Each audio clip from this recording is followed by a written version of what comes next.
Per rebutjar l'actual sistema de ponderació de vot, on el vot estudiantil a hores d'ara només representa un 25%.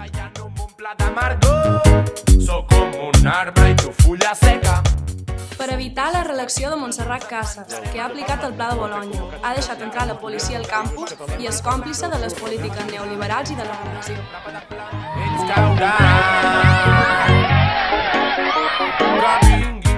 Perquè trobam excessius els 2.000 euros que reben els candidats per fer campanya.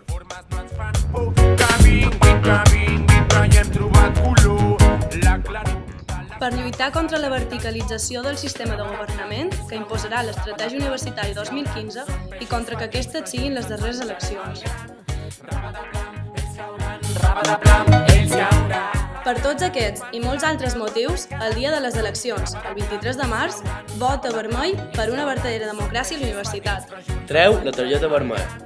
Ells cauran, ells cauran. Opinòlegs senyalen culpables, marquen noves normes, ens disparen sense